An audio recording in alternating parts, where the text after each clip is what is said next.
At St. Bonaventure, the college basketball postseason is open for business. Tonight, the first round of the NIT from Olean, New York, as the Bonnies are hosting Kent State.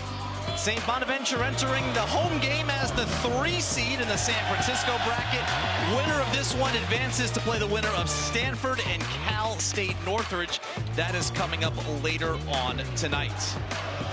And hello everyone, welcome courtside. Pat O'Keefe and Tim Welsh here inside Riley Center. So both of these teams won 22 games during the season, a chance to keep the party going over the next couple of weeks. But what can a run through the NIT do to either of these programs? Pat, two great basketball teams as far as this tournament. I would think that either one of them could make a deep run. And for St. Bonaventure, they've made deep runs in the past, and it's really propelled their program down the road, helps recruiting. They're on television. Both coaches are very excited about this moment tonight. 3 years ago, St. Bonaventure made a run all the way to the Final Four at Madison Square Garden. The last time the Final Four of this event was played at the Garden. Of course, the head coach then and the head coach now, Mark Schmidt, now in his 18th season here in Olean, 324 wins, 24th season overall as a head coach. That was a big run for that program when they made it to the Final Four at the end of the 2022 NIT. Well, you've got two teams that are very happy to be here, not disappointed that they're not in the NCAA tournament. Obviously, they are disappointed, but they weren't on the bubble, so they were happy to be here, and I think you're going to see a very competitive game. Identical records of 22 and 11 as Von Cameron Davis, one of a trio of starting seniors for Kent State. Starts it off with a miss. Melvin Council Jr., the best player this year for the Bonnies, has been forced to play a new position as the point guard. It's a Bonnies team that has been besieged by injuries. A very tight 6-man rotation they enter the game with tonight as Council gets the scoring going. Well, they're even down 2. They were not very deep as it was, but Dwayne Thompson and Miles Rose are not available tonight. So they're down to the Super 6. Mentioned the senior-laden starting 5 for Kent State. Von Cameron Davis leads the way. First team in the Mid-American Conference, his second career All-MAC honor. So Recco Gillespie is their leading rebounder. Not a lot of size. Jalen Sullinger can shoot it. Here's Sion Medley trying to get that baseline, loses the handle, and out of bounds. And for the Bonnies, 22 and 11.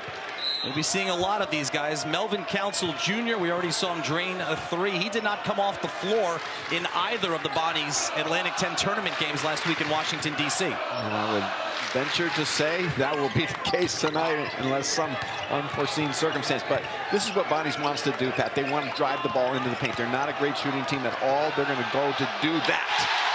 Noel Brown, a grad student out of Leesburg, Virginia, and the first 5 go to the Bonnies. It'll be interesting to see how Rob Senderoff guards Brown down on the box. That time they played dead behind him. That could be an issue.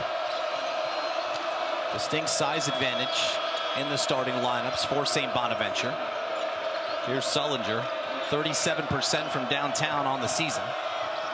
An open look, a rare look for Mike Bekelja. He misfires. Good box out by Council.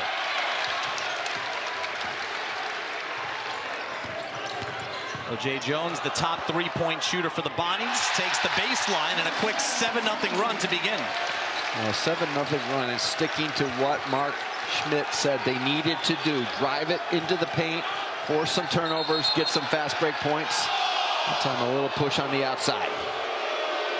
Chance Moore, the pressure defense, gets called for the first foul. A good crowd inside the Riley Center. It's the 3rd home NIT game in program history.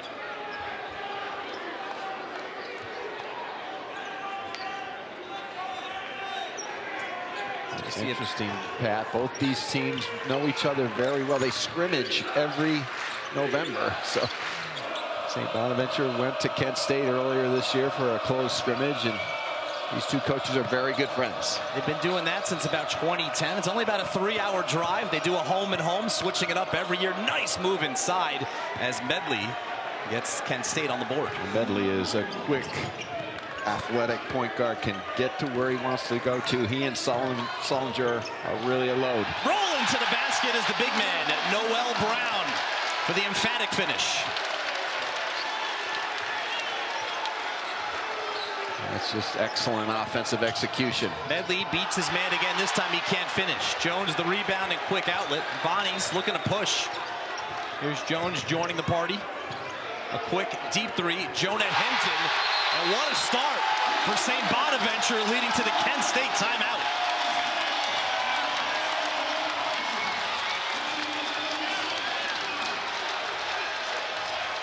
Well, it's good news and bad news. When you only have 6 available players, that's bad because you don't have any depth. But the good news is every player on your roster knows they're getting their minutes and they're getting their shots. And St. Bonaventure playing with a lot of pop early, not only in the lane, but from the perimeter, has knocked down a couple threes.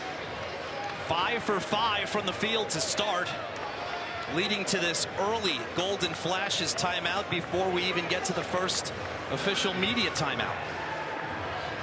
When we only have 6, the main thing is that you've got the right 6. You've got your top 6, and that's what St. Bonaventure has tonight. They know what they have. They're going to obviously have to be careful with the foul situation, but they are playing with a lot of confidence and energy right out of the gate. Feeding off this crowd early on as well. The entire starting 5 for St. Bonaventure averaged in double figures during Atlantic 10 play this season. And I guess that's also somewhat of a byproduct that they're on the floor an awful lot. Yeah, when DeSante Bone went down early in the season, that's when Mark Schmidt had a big challenge on his hand. But he moved Melvin Council Jr. out to the point guard spot, and he's had a terrific season. In addition to being their leading scorer at nearly 15 a game, Council ended up averaging more than 4 assists per game. Sullinger from the foul line can't find the touch. Here's Moore. They clear out for him. Hinton hit from deep a moment ago. Moore off the dribble. That's their first miss.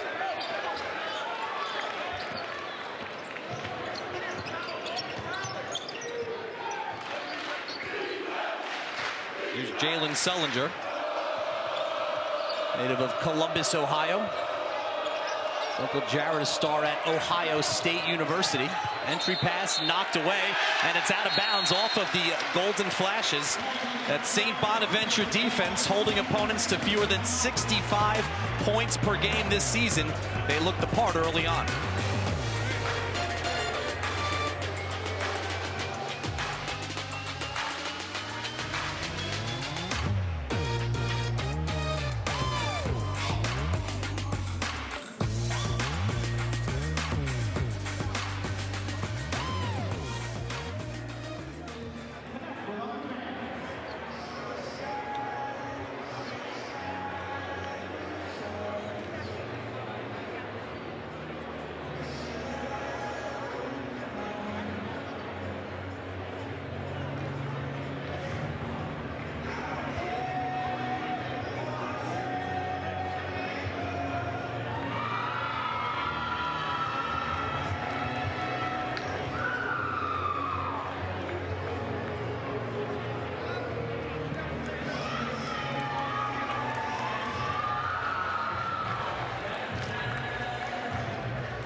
Hot start for St. Bonaventure in front of the home crowd. They've made 5 of their first 6 attempts from the field.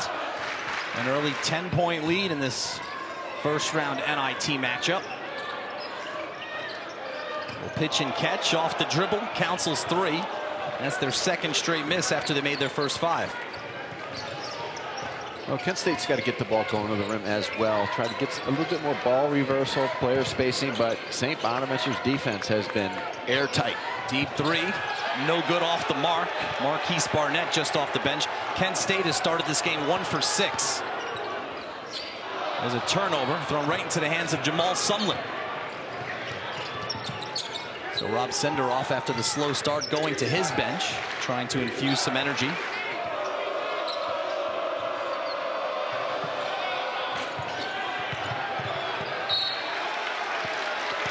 We want to apologize to the audience for some technical difficulties to begin our broadcast as we welcome you into Olean, New York. A terrific start for St. Bonaventure. They made their first 5 shots in this first round NIT game, and the Bonnies have an early 10-point lead over Kent State.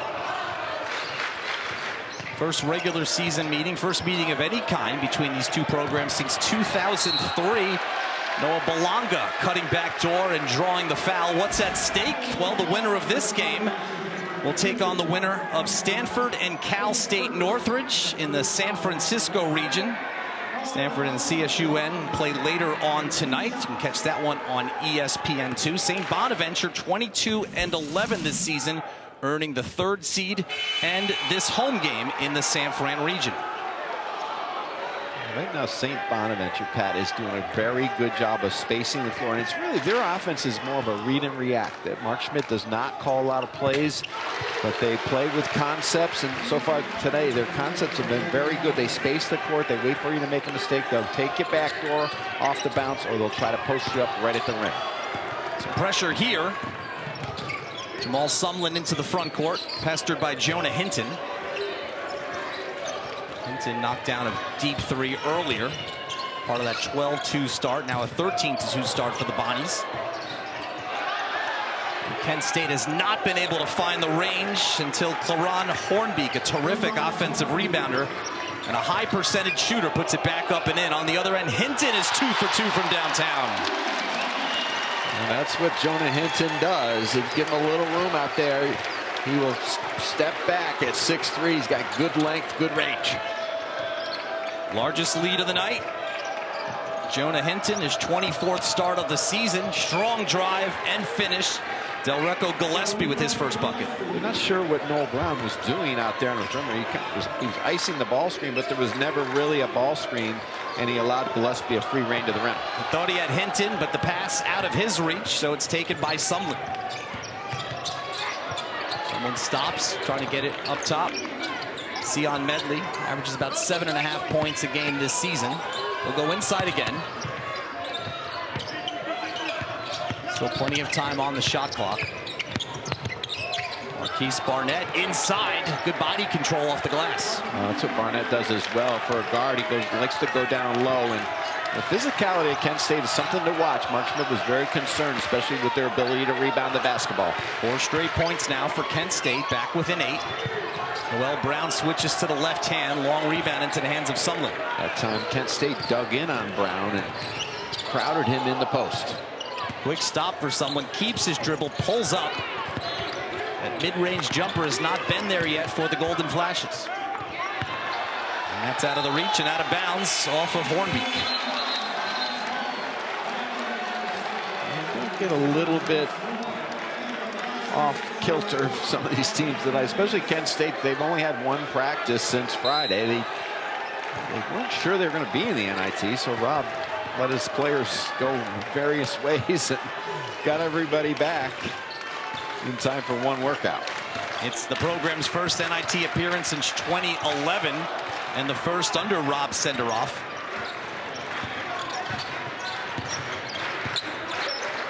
He took over the following season and has been there ever since in his 14th year.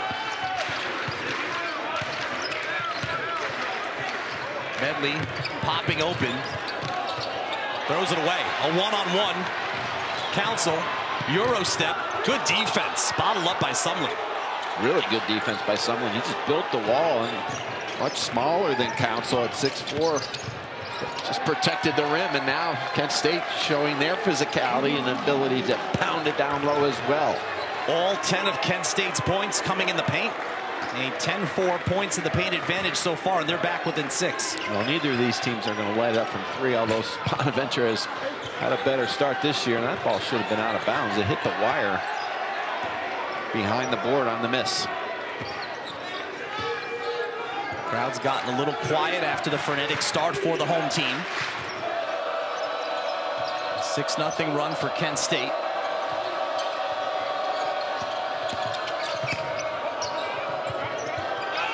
Hornbeak has given them a lift off the bench.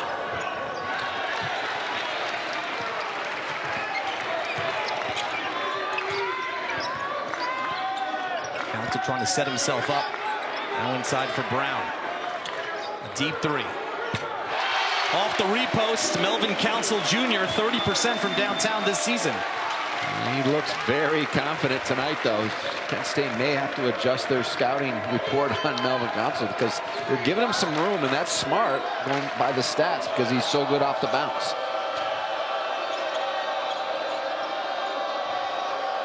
Davis fires away from straight on.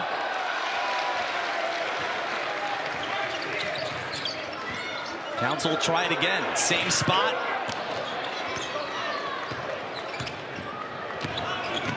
Up and down we go. Long stretch without a whistle. Taken by Moore. Numbers here. Jones has trouble handling it. And the big fella's going to try from deep. Mark Schmidt leans back, grimaces, understands that's not what he wanted. That was Noel Brown's 12th attempt from deep this season. Another steal, this one by Jonah Hinton.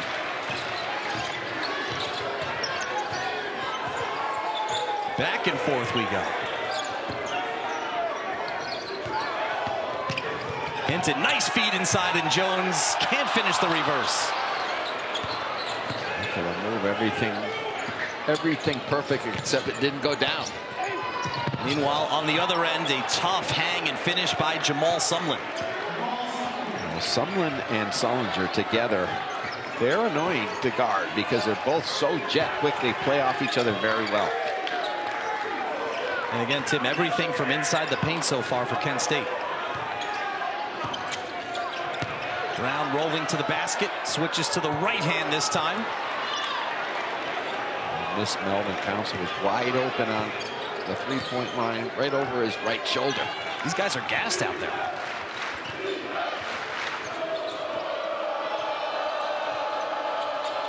It's been about 5 minutes since the last whistle. Hornbeak's pass is deflected. Moore right at the basket. Count it. And 1. So defense into offense. St. Bonaventure, quick start, 9-point lead. They'll look to add to it after the break.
And we're back. St. Bonaventure, a 9-point lead over Kent State. Just past the midway point of the first half. Pat O'Keefe and Tim Welsh with you. A chance for both of these teams to kind of keep what's been a good season going. What can a run through the NIT do for either of these programs? It can mean a lot for your program. It puts you on the national stage first and foremost, and obviously it builds some wins for the future and builds your program's identity. And St. Bonaventure's really taken advantage of this tournament over the years. I think both teams are very happy to be here, and you see it early. A lot of energy on both sides. They're taking advantage of it so far tonight, especially from downtown, as the Bonnies have come out hot, hitting 4 from their first 9 from deep. Well, one thing that St. Bonaventure does not have as their identity is a good three-point shooting team, but sometimes you turn the lights on and good things happen, and they're down to 6 players tonight, and they know it, and Mark Schmidt knows it, and he said, we're going to have to get the ball in the paint, but they came out firing, but it's really been about their defense. So Kent State is kind of over-penetrating. They're getting in their lane. They're not finding good passing angles, and they have 7 turnovers already. A pretty fast-moving first half. Only 3 fouls combined between these two teams. Chance Moore finishing the 3-point play, and Bonnie's lead back up to 10. I mentioned that 6-man rotation that Mark Schmidt and St. Bonaventure is going with for this game tonight.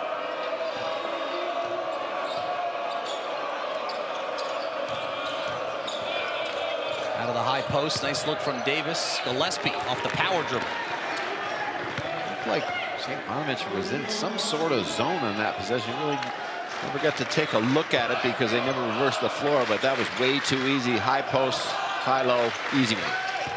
Jones pump fakes the 3 right to the basket, but he comes up short. Still battling for the offensive rebound, but it's taken by Medley. Medley with a head of steam into the front court. First clean look for Jalen Sullinger. And we've got a foul on the floor against the Bonnies. They've got an 8-point lead. When we come back, we're going to speak with that man, the general manager of St. Bonaventure, Woj. Stick around.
Good start for St. Bonaventure. Some legendary names in the history of the Bonnies basketball program. First half action, 8-point lead for the home team. We're joined by another of those legendary names, the great Adrian Wojnarowski, now the general manager of your alma mater as you come to the tail end of your first season. Great to catch up with you and just get some thoughts on how the experience in this new role has been for you so far. It's been everything I hoped and more. Just being back in this environment, this group of players, our staff, it's a special place. It's a magical place to me. And to have a season now, 22 wins, playing in the postseason, you know, hosting with you folks here. This is a lot of fun. I couldn't help but see you today when I was at shoot around, and Mark Schmidt said, I said, well, is Woj going to be here tonight? Oh yeah, he's here, he's up in the corner. I looked up and you were knee deep with 2 phones. It's like you had never left your insider job, but this, you're pounding it. Conversations are different exactly, now. but tell us about some of that. Yeah, spending a lot of time, you know, certainly recruiting and raising money for NIL, and you know, recruiting starts with your own players, and having a player like Melvin Council, who's as important to our program and our team, I think, as any player in our conference. And so, you know, I spent last week in Serbia, Italy, Germany, California, but there's no player more important on the planet to us than us in keeping then number 11 Melvin Council. This is really a crucial time. We're in the middle of the postseason, we know, but the transfer portal's about to open. What is the biggest challenge in the era of NIL, like you mentioned, and the transfer portal?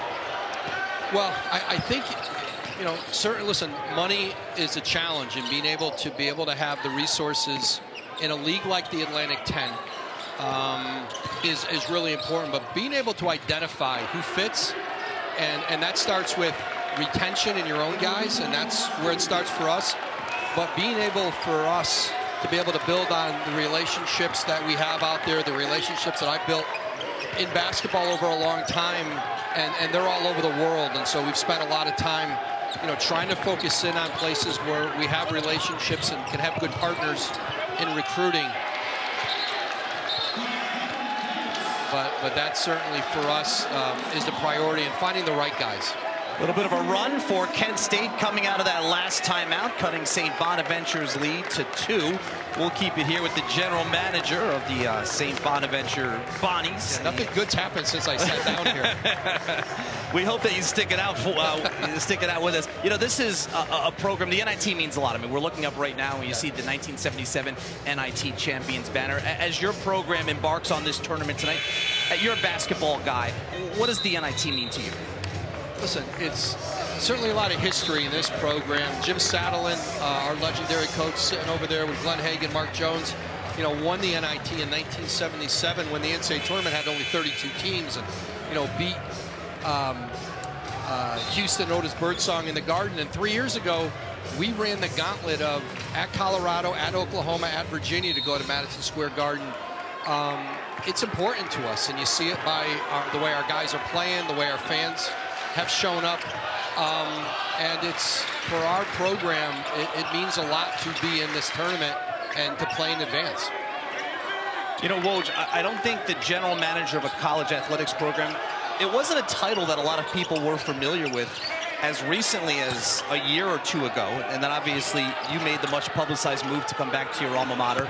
But now you're seeing other programs in sports, North Carolina football, Stephen Curry, the assistant general manager at his alma mater in your own conference, the Atlantic 10 at Davidson. What do you think about how that position has evolved, and why is it necessary in this age of college sports? I think 2 reasons. The portal and NIL. You have to manage a salary cap, and that's what we're managing here and working on. And then, you know, players can be free agents every year, and so you're dealing with constant turnover, and roster building is different. And so, you know, for us, it helps to allow our coaches to coach during the season, and then I'm spending a lot of my time, you know, trying to be prepared for the portal, being prepared for the players, you know, that we're going to pursue. And I think we're able to do a lot of things at our level at St. Bonaventure that other mid-majors can't. We're going to have a pro day next fall with NBA GMs and presidents. I don't think any school outside of the Blue Bloods have done that. You know, we're going to be able to, with our players, get them great intel from front offices and, you know, again, build on those relationships. We've got a new partnership with Donovan Mitchell and Adidas. You know, we're one of his signature shoe schools along with Louisville.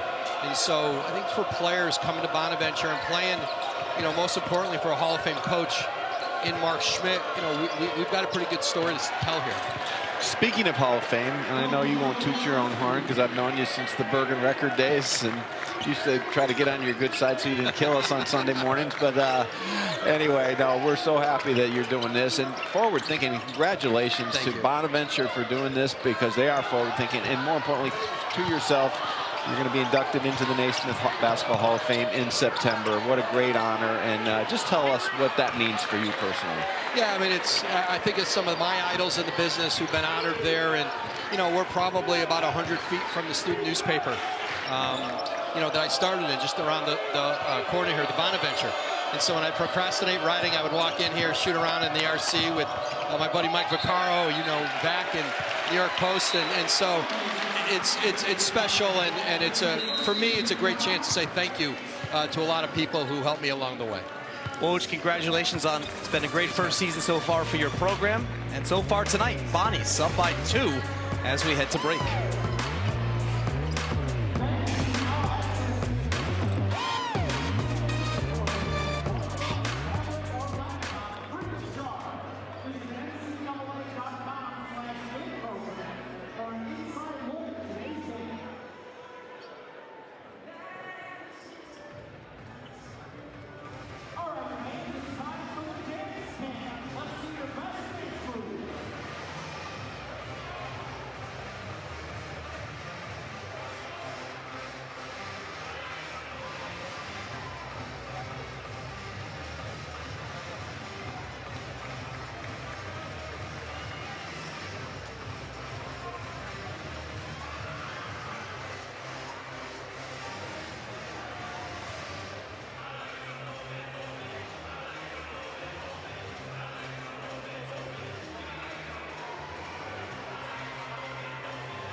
Kent State trailed by 12, back to within 2 because of what they've been able to do inside. Well, they're not turning the ball over. They're not over-penetrating. They're making a concerted effort to reverse the ball from side to side. They're getting better movement, and then they're using their bounce to get all the way to the rim. St. Bonaventure's kind of taken off some possessions on defense and just allowed way too quick driving lanes to the rim. And I'm sure Mark Schmidt has talked about that. And also down at the other end, St. Bonaventure has settled on a few possessions for some tough threes. And on the other side, St. Bonaventure started by hitting its first 5 shots. Since then, the Bonnies have cooled off, going 4 for their last 18. Going to get back on track out of the timeout. It's the high-scoring Melvin Council Jr. getting them into their offense, but an unforced turnover there as Moore gives it up. Sullinger trying to be run down by Council. Good hustle by Council, but Sullinger gets the roll and ties the score. A very good job by Jalen Sullinger, just taking his time. He had Melvin Council right on his back the whole time, but just played off 2 feet, waited, used great footwork to finish it. Kent State is not led. And Bonaventure went out to a 14-2 lead. And that's a blocking foul along the baseline. Marquise Barnett will be charged with the personal. I'm sure that last time out, Mark Schmidt reminded his team who they are, as far as a little bit more balance with their offense. Don't just settle for the 3, go inside, and then find your shots outside after you put the ball into the paint. Second foul against Marquise Barnett. He stays in the game. Their 6th man for the Golden Flashes. Go inside, Brown, turn around, mid-range, hits everything, but doesn't drop in. They've missed some easy ones as well. That's where they need to go, though, right to Brown in the paint. Here's Sullinger trying to get going after a quiet start. Has a matchup he likes. High arcer from inside the paint. And a good rebound by Jones, who's fouled on the rebound.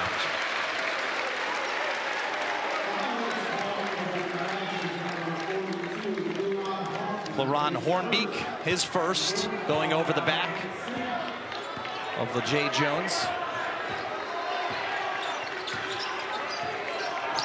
Bonnie's looking to get back into that rhythm that they were in to start this game. Double comes at Brown, still fires it up. That was a good double. That's a good idea by Kent State to throw an occasional double at Brown. Not on every possession, but we catch it in certain spots on the floor to make him dig it out of there. Jamal Sumlin directing traffic. Hornbeek sets him a screen.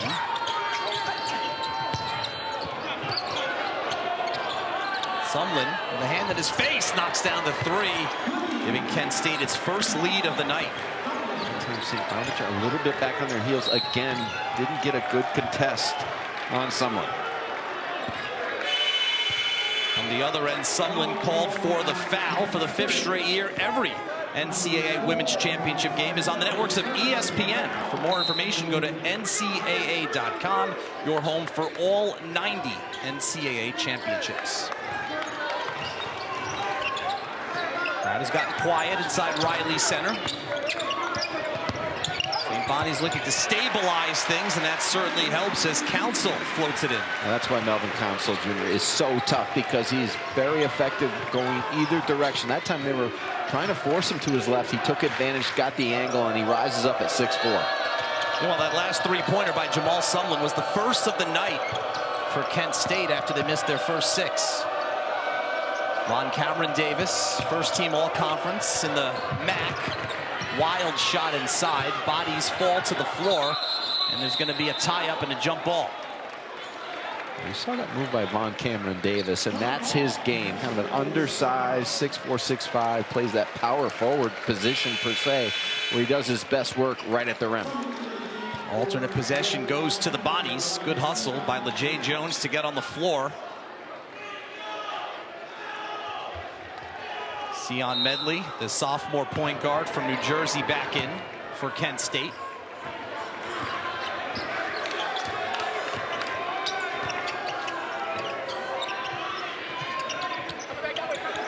Coming up on a minute to play, first half, first round of this NIT matchup between Kent State and St. Bonaventure. A pair of teams that won 22 games this season.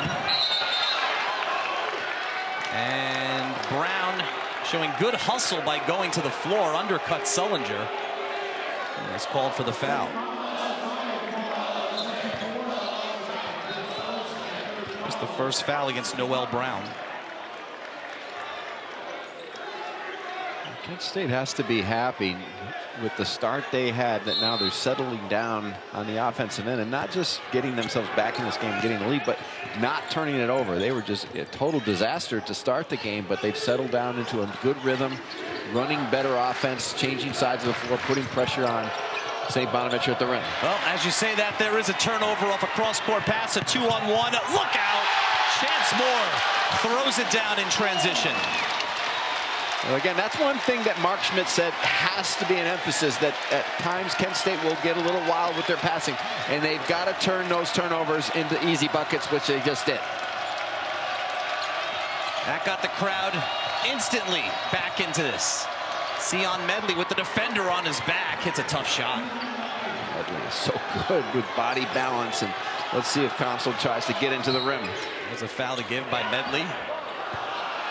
3.7 seconds. Defense to offense. Every coach wants it, but you need to take advantage at times, because Kent State will do that. They will force the issue and then come in the other way. Easy money. Council to Moore.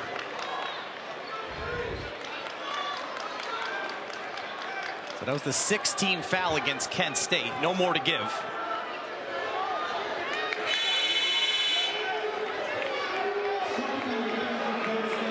Magnus Enteman checks in for the first time. Council will inbound. Brown tries to get it back to him. He does. Couple of dribbles. Does he get it off in time? Off the wrong foot. Almost got it to go. Quick start for St. Bonaventure. Council, Gillespie, each leading the way. And we've got a one-point game at the half. A good defensive effort on both clubs, but settling down on the offensive end will be the key in the second half. Who doesn't turn the ball over? Who gets the better shots in the paint? And who is advancing to the second round of the NIT? Quick start for those guys. Happy home crowd here at Olean, New York. Kent State, though, has battled back. 1-point lead at the break. Halftime coming up.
And here's our next ESPN NBA Wednesday doubleheader. Tyler Hero and the Heat start a big 5-game homestand against Cade Cunningham and the Pistons at 7:30 Eastern. And then in the West, Nikola Jokic and the Nuggets continue their big 4-game road trip against Luka and the Lakers. NBA Countdown tips off our coverage at 7 Eastern.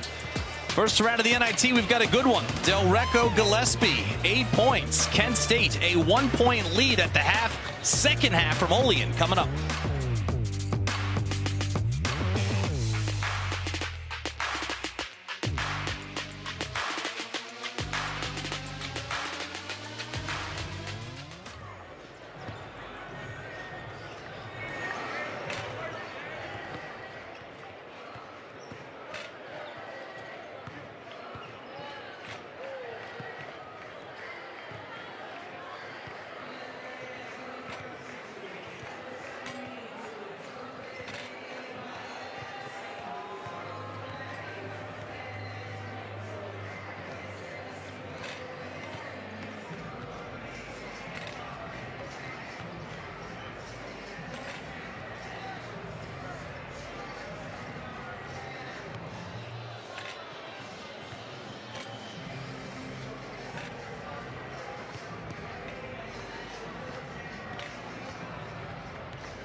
St. Bonaventure started hot. Kent State finished the first half strong. Golden Flashes lead 29-28 at the break. Huge rebounding advantage for Kent State as we welcome you back in. Pat O'Keefe and Tim Welsh with the courtside getting set for the beginning of the second half. But the play on the interior for Kent State really got them back in this game. And that was the game plan coming in for Kent State, and that was what Mark Schmidt was concerned about. And they start settling for some threes, St. Bonaventure, and then Kent State did what they had to do. They settled down on the offensive end. They had the 7 early turnovers, and then they settled, and then they said, we're going to go into the paint, we're going to attack the rim, and we're not going to turn it over, and we're going to get up on the glass. And that was the big issue for Kent State, and the reason they got back in the game, this game, and has taken the lead. And St. Bonaventure in the second half, they need to go back to where their bread's buttered, go inside first, then the outside should open up.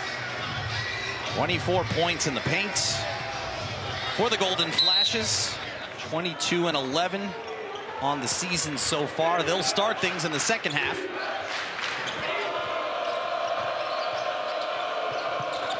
It was Gillespie with 8 points leading the scoring for Kent State. Medley kicks it out of bounds, and that's an unforced turnover to begin the second half. Kind of the way they started the game. They had the 7 turnovers in the first 12 minutes and only 2 in the last 8. So if they take care of the basketball, they're going to have success because they're going to be able to drive the ball to the rim with those 2 quick guards. Bonnie's got out of the gates quickly. That 12-2 run to start things. Pass deflected right back into the hands of Hinton. Council led the Bonnies with 8 in that first half. Hinton will fire a 3, and when he's been open tonight, he hasn't missed. Well, they've done a good job of finding him, but they were more patient on that possession. That's what they need to do. Space it, reverse it, and then look for the open man. Finding Hinton on the perimeter. Bonnie's back on top. Jalen Sellinger gets a good look, but can't finish. Sellinger came on the tail end of that first half. Hinton will try it again from the other side. That one is just off the mark. That was a good look. They set a nice fade screen on the perimeter. That's what Brown comes down out of transition, and he'll try to screen for Hinton on the perimeter. Little pitch and catch. Medley and Gillespie. Medley inside the paint operating there on Cameron Davis. He had a quiet first half with just 4 points. Shot clock under 10. Medley's got a lot of speed. Bit off too much there. A block from behind by Jones. Shot clock at 1. Bonnie's come up with it. More running the floor. Council keeps it. Noel Brown fighting off 3 defenders. Oh, Council just a terrific drive to the rim. He almost certainly always puts that home. Everything but on that one. Jay Jones, his pass deflected, and it goes out of bounds off of Jones as he turns it over. A little bit too many dribbles down on the baseline. He had nowhere to go. Jones had 5 rebounds in the first half, but only 2 points for the Bonnies. Full court pressure from Mark Schmidt. Just trying to keep these 2 guards, Sellinger and Sumlin, in check. There's Medley running the show at the top as well. Mikel just started the game, starts the second half as well. Gillespie, and Mikel just open, straight on, rattles it in. That's what they'll do. They'll look for him on the perimeter, and that time St. Bonaventure dug in on the posts. Didn't close out quickly enough on the 3-point line. Teams trading 3-pointers to begin the second half. Kent State back up by a point. First round of the NIT. Winner advances to face the winner of Stanford and Cal State Northridge. That game coming up later tonight, 11 p.m. Eastern, ESPN2. Jones steps through, well off the mark. The forced shot by Jones. He needs to reverse the ball out of that spot. And look at Sellinger. The defender blew by, and he knocks down the deep 3-pointer. Surprising out of transition, but that's what Sellinger does. He's so good with the ball. You've got to play him honest on the perimeter. That time he pulled from deep as they were waiting for him to dribble drive into the gap. Kent State has opened a 4-point lead. The Bonnies have led most of the night. Council trying to go to work here against Sion Medley. Shoots over him, but he comes up short.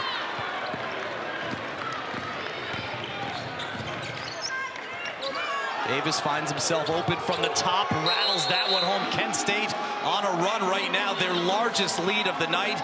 They're up by 7. Timeout, St. Bonaventure. Well, not only in the half court, but in transition, you've got to make sure you backpedal, slow the basketball down, and then come up and close out. And Kent State back to back, right out of transition. Easy ones.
Kent State leads by 7. Since St. Bonaventure led 12-2, they have been outscored 36-19.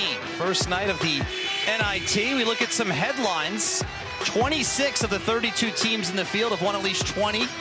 Some are calling it the Atlantic 10 Invitational. 6 teams, including St. Bonaventure, out of the A10. The field also including 4 teams out of the Power 4 conferences. Well, having coached in this tournament before, it's an exciting time. Especially, I like it now that you don't have a bunch of teams in it that just got snubbed maybe on Sunday, Selection Sunday, by the big tournament. These guys are all very excited about playing in this event. Something to play for as opposed to a consolation prize. That's what we have in this tournament for these two teams, absolutely. As Council out of the timeout. Had a good look, but he couldn't finish. He's missed a few of those, and usually those are money down from Melvin Council, but he's getting where he wants to go. He's so good off the dribble, and he's got those long arms. He can knife into the lane. Penn State missed their first 6 from downtown. They hit back-to-back going into the timeout. There's 3 in a row. Von Cameron Davis, who's 35% on the year, knocks it down. I don't know what Latte Jones is doing. He's just standing right there, and Davis gets the ball at the top of the key first in transition. That just on a simple little play. They didn't run any screens or anything for him. He just stood there and kind of slow to the contest. Off the dribble, Jonah Hinton comes up short. Another chance off the offensive rebound. And along the baseline, hanging in the air, Chance Moore can't finish. That's out of bounds off of Kent State. It will stay with St. Bonaventure, and they're going to need it as we head to another timeout on the floor. Kent State has come out hot here in the second half, and they've built a 10-point lead in the NIT first round.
First round of the 2025 NIT.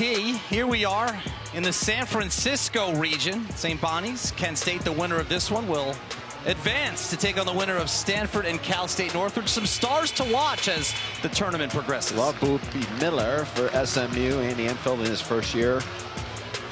SMU, their first year in the ACC. And Nate Santos for Anthony Grant at Dayton, outstanding wing scorer. Just can score in a lot of different ways. There's a lot of good special players in this tournament. Bonnie's, after leading by 12 in the first half, now trail by 10. We're going to get back on track after what was a tremendous start. Here's an open look that doesn't go down for Noah Belonga.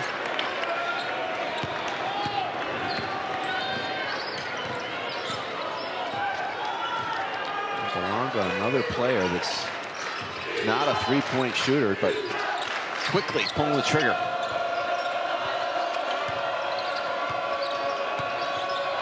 $12-3 score in the second half. Kent State adds to that. Are they going to wave it off? They are.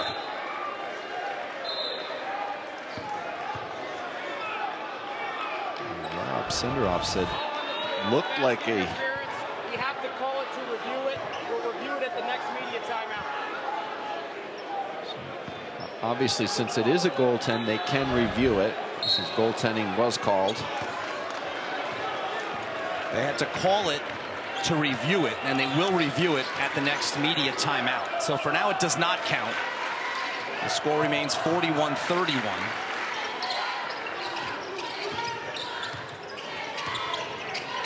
St. Bonaventure has not hit a field goal in the last 5 minutes. Until now, fortuitous bounce for Chance Moore. It looked like Council was turning it over, and the ball got tipped in the right direction, and Moore, good presence of mind. See if that gets them going. Davis, that one is short after he hit a few minutes ago. Hinton wanted that one. He was spotting up. Knocked away from behind. Kent State's done a nice job of defending Melvin Council. They've given him a little bit of space. In the first half, he took advantage of that, made a couple threes, but he's trying to get to the rim, and they're showing a lot of help on ball side, and they're doing a nice job of rotating on the weak side as well. Hinton's trying to get free. He's been the best outside shooter for the Bonnies tonight.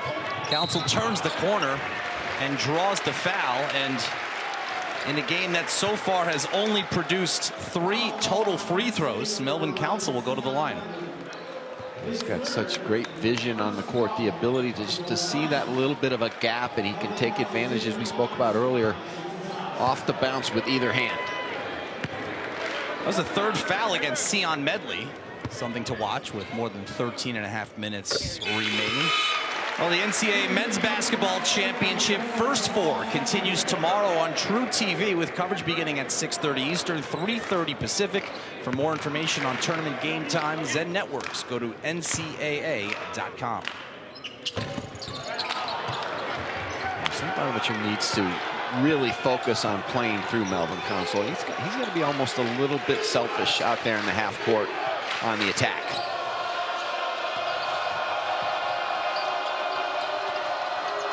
Hornbeek rolling to the basket. Brown closed him off. Now the two big fellas going at each other. Hornbeek fading away, and Claron Hornbeek still knocks it down. Good job by Hornbeek. I'm surprised, though, that Bonnies didn't dig in on him a little bit. He's not a very good passer. He wants to do one thing, and that's score. Shot 63% from the field this season, the highest in program history for a single season. Tough shot inside. Chance Moore using the glass.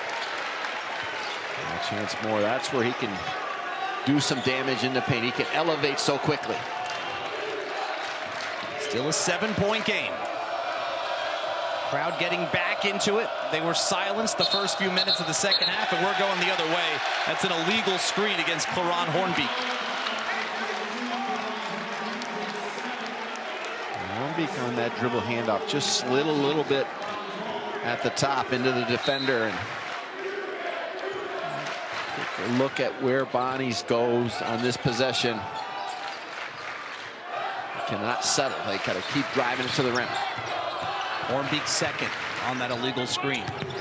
Now it's Brown, right to the basket. Off-balance shot, rebounded by Hornbeek. They have some numbers if they hurry. Sundlin finds the open man in the corner. It's Sullinger. That's not who you want to leave open. And again, he's got a little tangled up.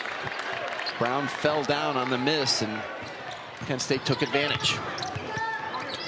Back to a 10-point Kent State lead.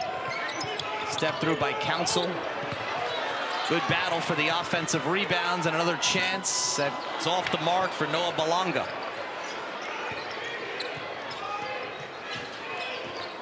Again, off the miss. A little impatient, a little quick. Three-point shooting, such a factor early for the Bonnies. They've gone cold from downtown. Kent State, quite the opposite from deep. You push it in transition, and you got to look for Jalen Sullinger. He knows how to spot up. Give him that much time. It's good night.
Second half, Kent State by 10, 46-36 over St. Bonaventure in this NIT first-round matchup in Olean, New York. A lot of history for the St. Bonaventure program. Now, if there's a stoppage, an out-of-bounds call in the last 2 minutes of the second half or in overtime, this is an experimental rule that we could see come into play tonight. The head coach will have the opportunity to challenge an out-of-bounds call if he has a timeout and it is a failed challenge.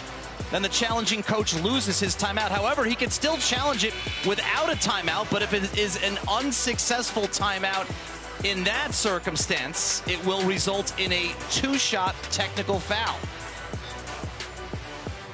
So taking it out for a spin, seeing if it is something that perhaps could be implemented in the future. What do you think about that? I think that we probably have enough reviews right now, but it's always good that the NIT does this, because you lay it on the table and you look at it, and then you evaluate it, and then you talk about it. And the rules committee always does a very good job of being proactive, forward thinking. You've got two coaches here, or just veteran coaches. They can implement and talk about what they like when they go to the Final Four and they have the rules committee meetings.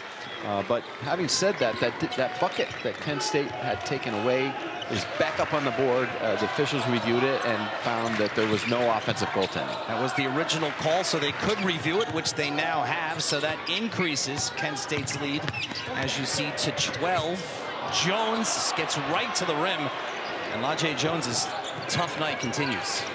Well, St. Bonaventure has made numerous very good drives to the rim and come up short, and the ball is not rolling their way, but give Kent State's defense a lot of credit. They are closing the gaps at the rim.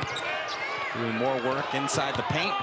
LaRon Hornbeek, another possession for the Golden Flashes. Jalen Sullinger calling for a screen. Shot clock under 10. Sullinger steps back into a deep three-pointer, knocks that one down, and Kent State is 6 for 7 from deep in the second half. Now, when you get caught on a mismatch with Sullinger, you've got to make him put the ball on the deck. He is feeling it right now from the outside. Even though he is backed up deep, you've got to go out and respect him there.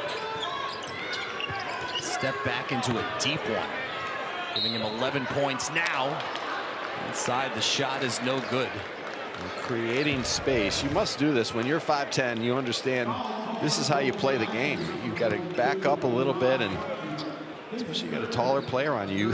He's going to back up and shoot it and pull the trigger. You've got to close out hard. And if there's a mismatch on the perimeter, you've got to say, okay, I'm getting into his face. Someone else will pick him up when he does get into the lane. First free throw by Noel Brown is good. That was the third foul against LaRon Hornbeek, who's had a big impact on this game with 6 points off the bench.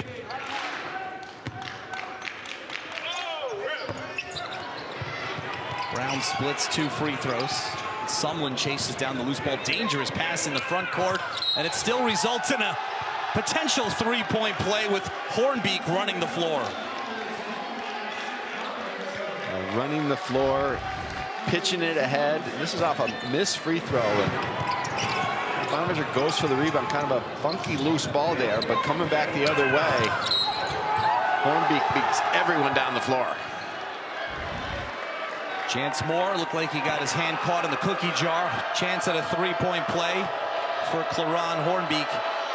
St. Bonaventure doesn't foul much. That was just their 4th foul of the night as Sullinger finally misfires from deep. And Rob Senderoff gave him the green light. I don't think you mind that one the way he's been shooting, but on the other end, a good power move by Brown. Barnett trying to answer quickly. That's a wild shot, and Moore is tripped up trying to grab the rebound.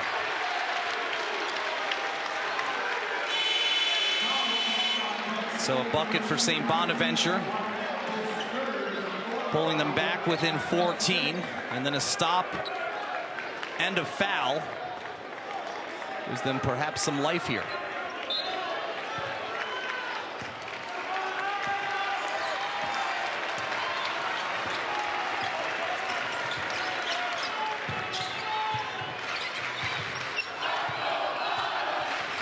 The pitch and catch, counsel to Hinton, short.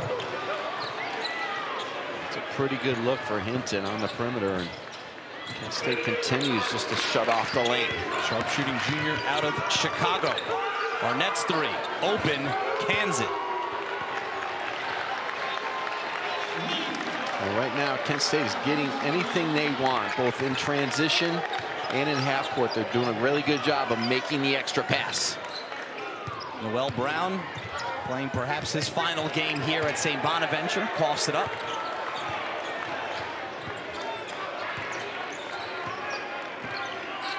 Three-point shooting, 7 for 15 for Kent State. They were 0 for 6 to start the game. They have been on fire.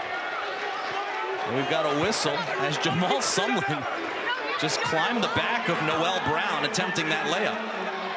Someone just did a good job. He saw the seas part a little bit. He went to the strong hand and just elevated in traffic.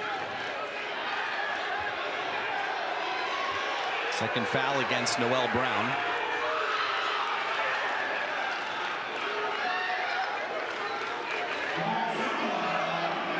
And Sumlin to the free throw line for just the 2nd and 3rd attempts of the game for Kent State.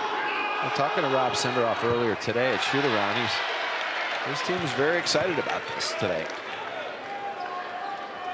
Well, for the 5th straight year, every NCAA Women's Championship game is on the networks of ESPN. For more info, go to ncaa.com. Your home for all 90 NCAA championships. He felt like his team, they came off the bus ride today. They said, we are very happy to be in this tournament. They didn't think they were getting a bid.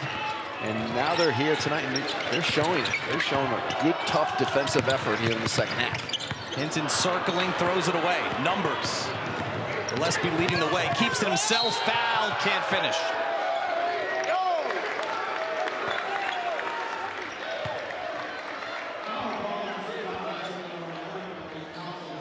Melvin Council Jr.'s first foul. Tim, you had mentioned earlier, speaking with Rob Senderoff, that they, like you said, weren't sure that they were going to be here. And it seemed like the first 6 or 7 minutes of this game, they hadn't yet switched off that vacation mode. Well, you know, I had a couple guys that take classes online, and so they went on a little trip and said, I'll see you next year. They had to call some guys back to campus to make sure they were not only here tonight, but could practice. But Rob didn't seem too upset about it. He was very happy that they're in this tournament. It's the first time he's coached in it, so you can see it by their effort tonight. Very focused, very tough-minded on defense and sharing the ball offensively. Rob Senderoff's 14th season as the head coach at Kent State.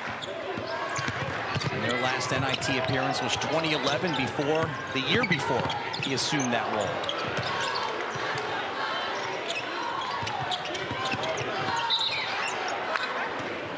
Bonnie's looking to get something going here.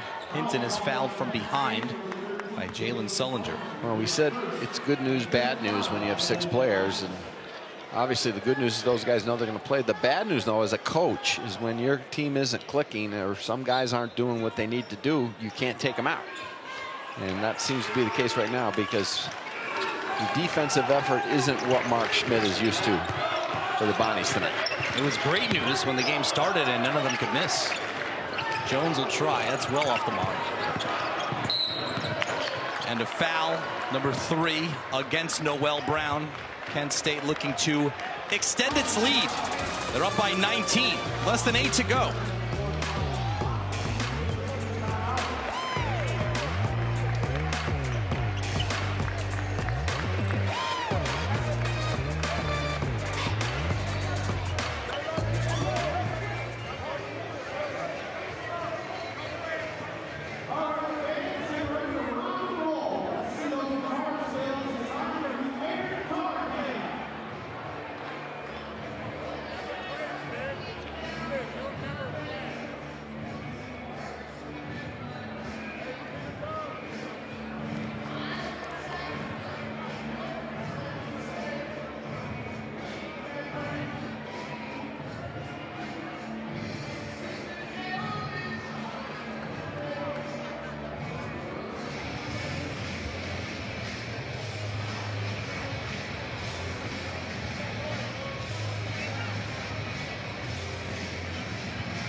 Well, how do you go on the road and turn a deficit into a 19-point lead? Well, here's how. You just start banging in threes, and some of them open, some of them not open, but a lot of confidence from Kent State here in the second half, sharing the basketball.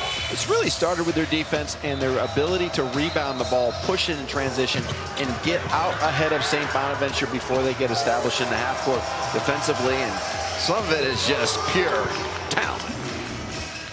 Kent State has outscored St. Bonaventure 29-11 since halftime, and you see the disparity in three-point shooting. 1 for 7 in the first half, 7 for 9 in the second, and that includes missing their first 6 three-pointers of the night. Well, it can become contagious if you have a team that likes each other, and Rob Senderoff talked to us about that today. He said, of all his teams, this is right at the top of the list of teams that he likes being around, teams he likes coaching. It's not his most talented team nor his best team. But when you have a team that likes each other and the coaches like the players like the coaches, then good things can happen. Bob Senderoff has had a lot of success at Kent State, the all-time winningest head coach in program history. Has brought them to 2 NCAA tournaments, and he's looking to bring them to the second round of the NIT. On Cameron Davis, bobbled up and fouled from behind. Well, he also mentioned, Pat, that that always wasn't the case with this team early in the season, and some tweaks to the lineup, some role changes that he and his staff put together and the players accepted that really helped turn things around as far as chemistry and their ability to win in a tough conference. And this all basically came after they got pounded at home by Akron. They made some changes. He talked to the team about what they needed to do. It's either now or never, and they turned it around. Foul on Jonah Hinton, his first.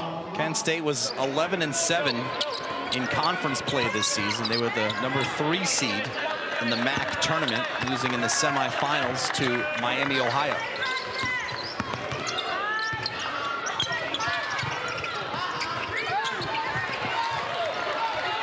Jones's rebound starts a bit of a break here. Hinton wants it back. They had a 5-on-4. Where's the open man? There he is. Jones no good. Rebound saved underneath the basket. Hinton grabs it and is fouled. Fouled by Sullinger. Hinton's made a lot of good toughness plays tonight, and Ian Council and Chance Moore, it's really up to them down the stretch and try to get Noel Brown going around the basket. Here's the games tonight. Winner of this one takes on the winner of Stanford, Cal State Northridge. You can see that at 11 Eastern on ESPN2. And that matchup between the 2 winning teams tonight will be over the weekend on Saturday or Sunday in round number 2.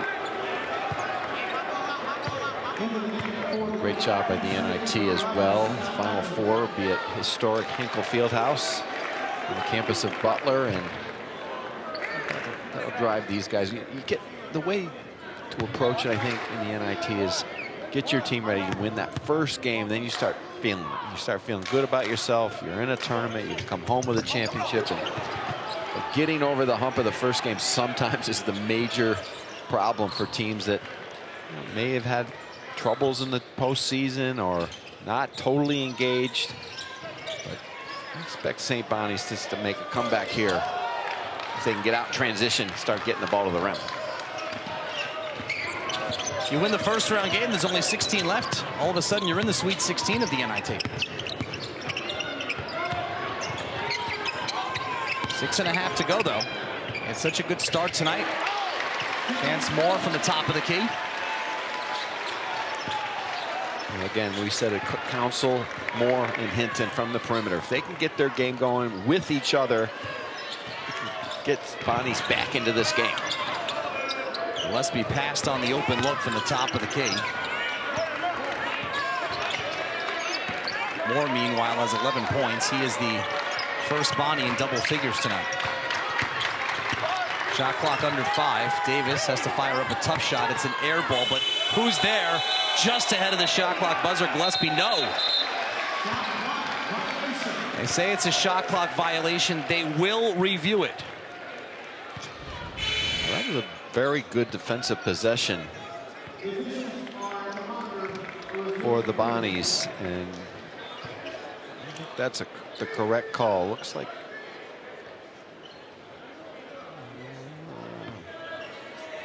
I don't think they're going to have enough, Pat, to overturn it. It looks like the middle fingertip could be still making contact with the ball as the shot clock goes to 0. But it is very close, and again, the ruling on the floor was a shot clock violation.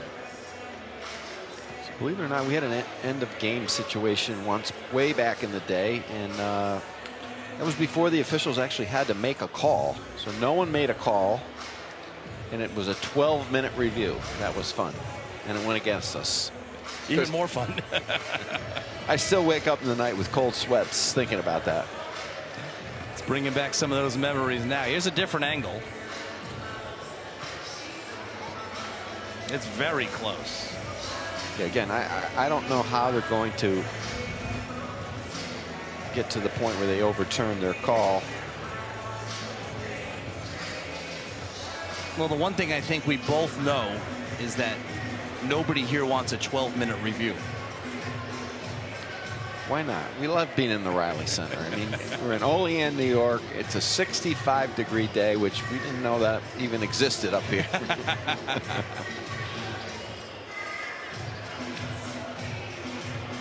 As they continue to take a look, Kent State trying not to cool off during this impromptu break. They've opened up a 17-point lead after trailing by 12 early in the first half.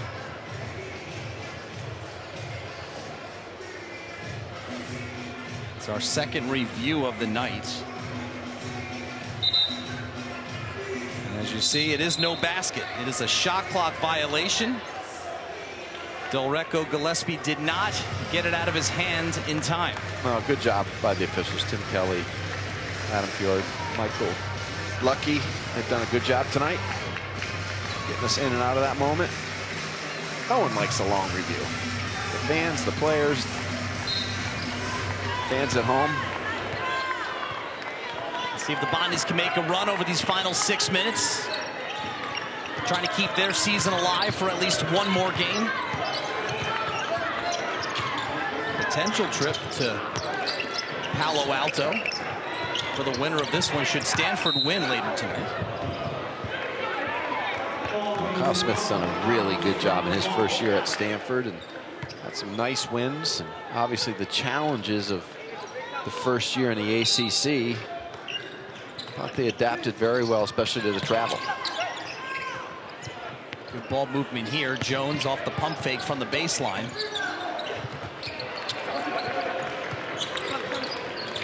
Good look by Jones. They took their time with that. That's his range right there on the baseline. Again, though, Bonnie's one and done. Just the lack of rebounding has really been an issue. Bonnie's on the season, very strong defensive team. They hold opponents to fewer than 65 points per game. As Kent State creeps closer to that number, Claron Hornbeek gets himself to the line after the offensive rebound. Fourth foul against Noel Brown.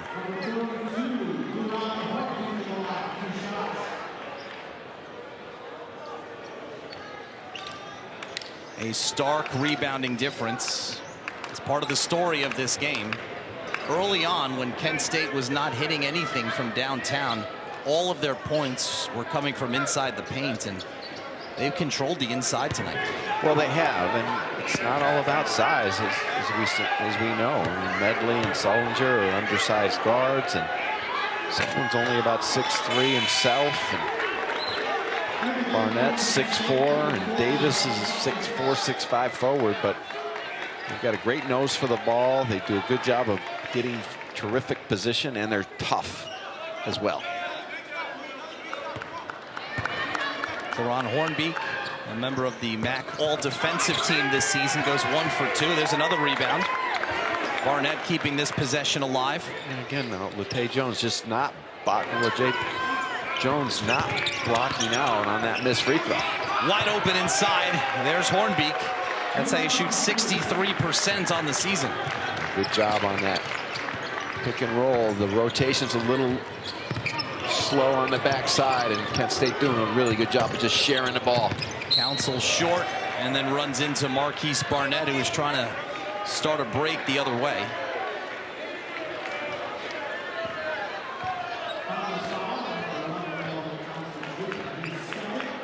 Second foul against Melvin Council Jr.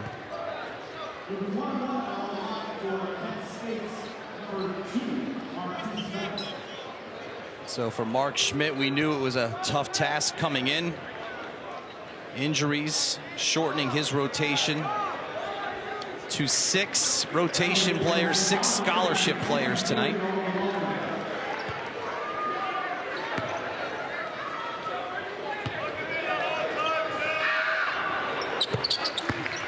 And the NCAA Women's Tournament First Four begins tomorrow at 7 Eastern, 4 Pacific on ESPNU and the ESPN app. Princeton taking on Iowa State, and then Southern University squares off against UC San Diego.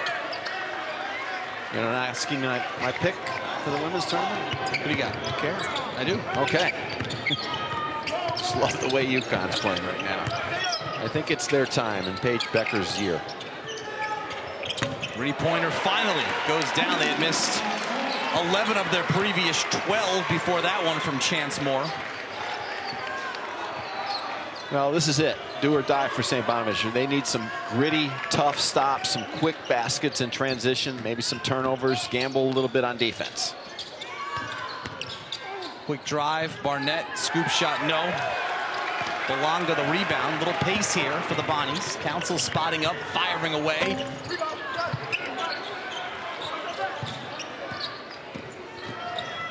Could have made things a little more interesting had that gone down.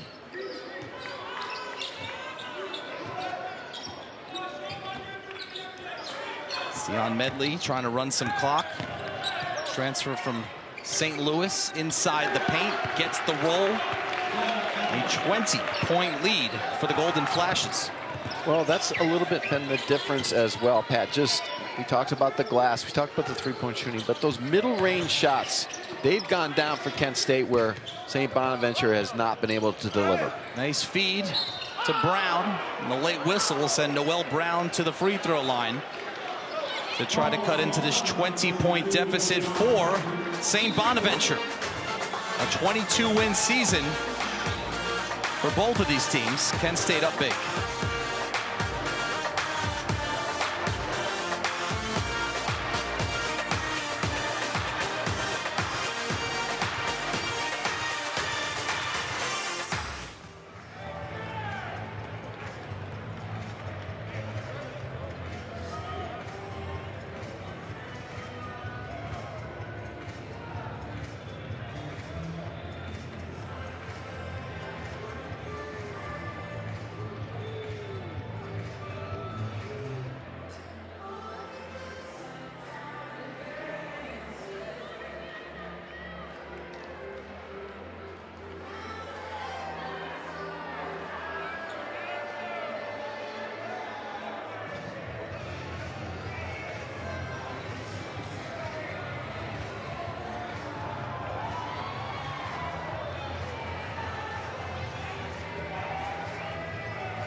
.25 NIT getting underway tonight. After us, a good one at Arkansas State as they host St. Louis. This is in the SMU bracket as first-round games continue tonight. Some star power in that one.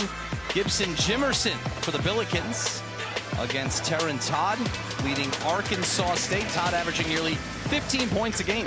Well, Brian Hodgson, the coach of Arkansas State, 2 years. He was 44 and 27. Just a really terrific job. And a little nugget for you, Pat, here in a 20-point ball game. Brian Hodgson, born only in New York. How about that? How about that? Where we sit at this moment.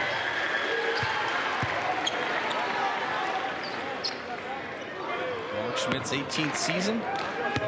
As familiar with Olean, New York as anyone.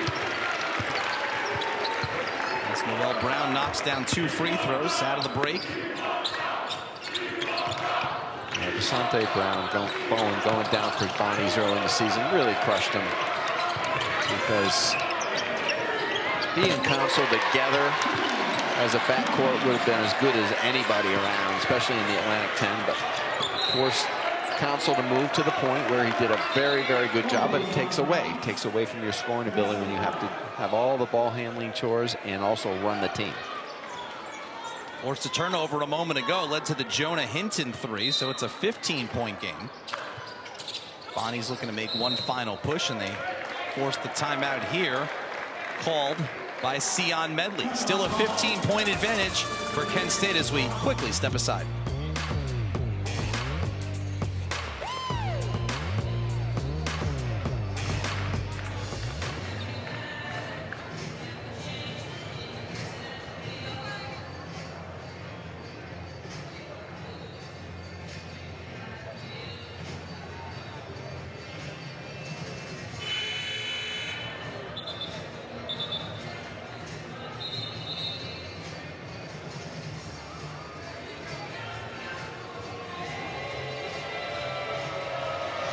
St. Bonaventure at home, hosting their third NIT game in program history, trying to stay alive, trying to make a last-ditch effort here, down by 15, a little over 3 minutes to go against Rob Senderoff and Kent State.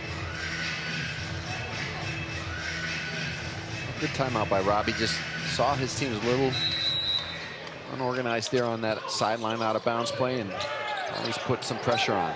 Another near turnover here. In fact, they do turn it over. Knocked into the hands of Chance Moore. Right to the basket. A quick 7-0 run for St. Bonnie's. We've got a 13-point game. Good job by Sullinger, just settling them down, helping beat the pressure. Still north of 2.5 to play. Another turnover. This is very similar to how the game started for Kent State. Now Rob Senderoff sees it. He's going with bringing Von Cameron Davis back in, and I think this pressure stunned Kent State a little bit. Like all of a sudden now, St. Bonaventure's amped up the pressure and didn't react well early. Let's see how if they change their attitude a little bit in the half court, just getting organized, doing what got them there. 7 straight points for the Bonnies.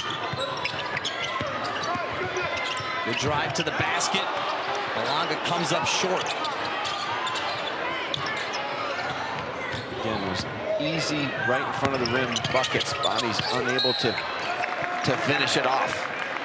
Good pump fake by Jamal Sumlin. Got Jonah Hinton to leave the floor, leave his feet. Kent State's done a very good job. We talked about their issue on the boards, St. Bonaventure, and Kent State's just dominated the glass.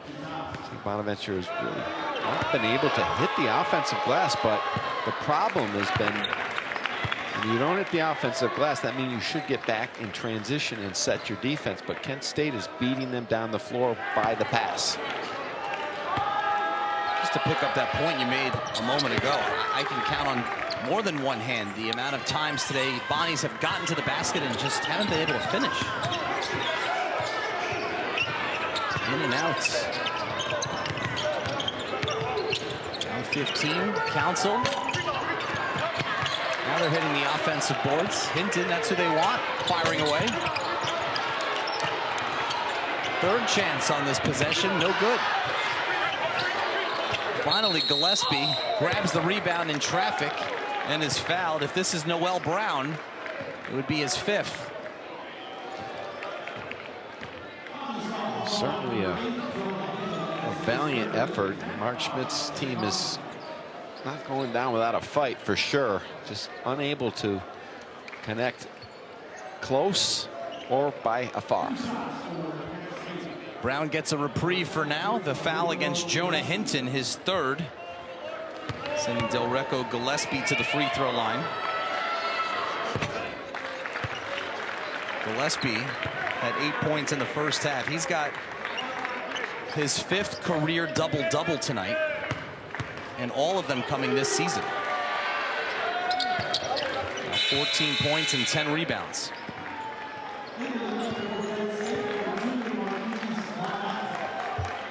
Kent State has been very connected all night long. Rob Senderoff done a nice job of using his bench, mixing and matching his lineups. But one thing has been solid is their defense in the half court. Working around again. Belanga's three is too strong. And a strong rebound by Marquise Barnett. Throw it over the press. Barnett. Good ball movement here. And Davis off the window with less than a minute and a half to play. I really like Von Cameron Davis. He just makes those winning type plays. That time he saw Sullinger was a little bit of an issue bringing the ball up against the press. He flashed to the middle of the floor, turned and made the right pass and the right decision going up the floor. Von Cameron Davis, a redshirt senior from Columbus, Ohio. He was second team All-MAC last year, All-MAC first team this season.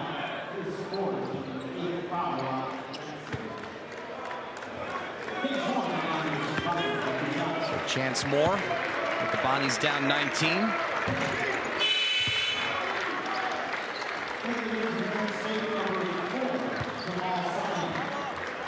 So St. Bonaventure this season down to a 6-man rotation tonight. They got off to a terrific start. They were 14-1 to start the season, and that included wins over Providence, VCU, and Bryant, which is in the NCAA tournament. They spent 3 consecutive weeks during the month of December receiving votes in the top 25 poll.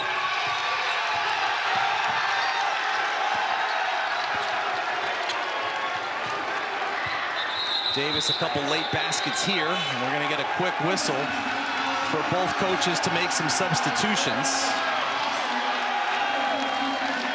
And the crowd has been, the last couple of minutes, chanting for the appearance of Brock Ostrom, one of 2 walk-ons on St. Bonaventure, as he now makes his first appearance of the season. Well, you can't say enough about what Kent State brought to the table tonight, especially after their poor start. They hung with it. Their defense was excellent. They rebounded the basketball, and they did a nice job of sharing it. It wasn't just 1 or 2 guys that got you from the outside. It was a group of players. It was a team effort. And Brock Ostrom, just off the bench, knocks down the jumper. His first shot of the season.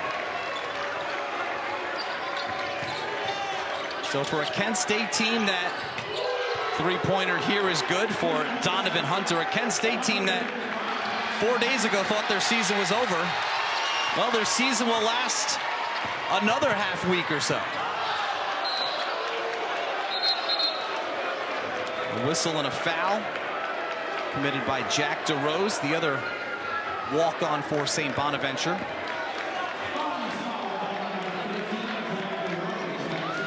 Well, Mark Schmidt's team has always been excellent over the years. Just a consistent winner. He's an excellent coach. They're lucky to have him here. He's a lifer here at St. Bonnie's. And they will be back on track, I'm sure, by next season.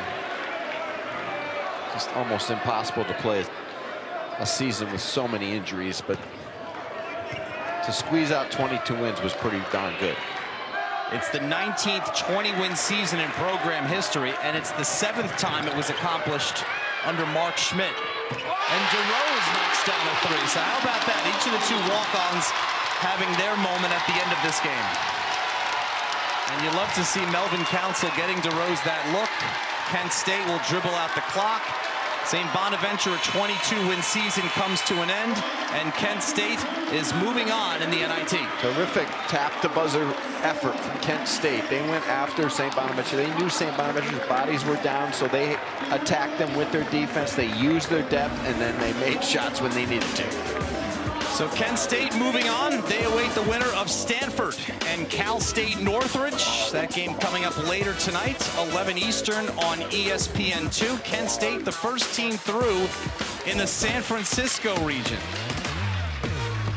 NIT action continues. Coming up next, St. Louis at Arkansas State. Eric Rothman, Paul Biancardi on the call. For Tim Welsh, I'm Pat O'Keefe.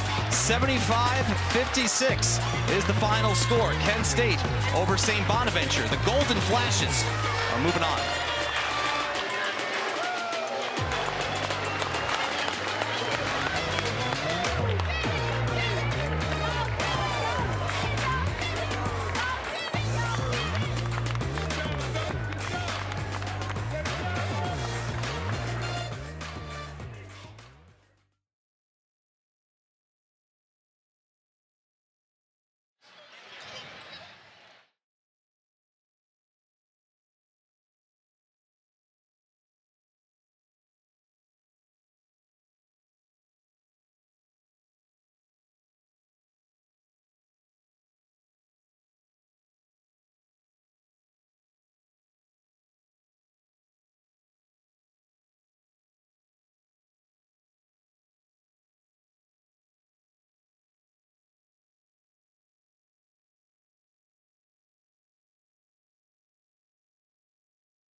Do we introduce ourselves or no? Okay.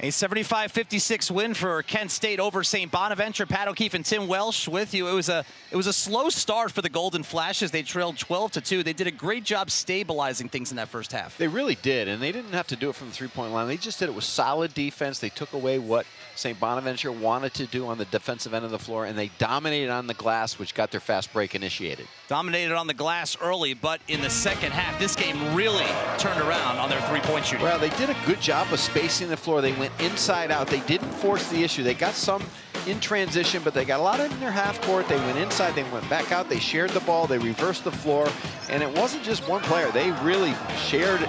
Everyone on offense got a good taste of it, and then they just wore St. Bonaventure out, first with the shooting, then their defense and rebounding. So Kent State moving on, their 23rd win of the season, and counting perhaps. A team that perhaps thought it was season was done is moving on to the second round of the NIT. 75-56, the final score from Olean, New York. Kent State over the Bonnies.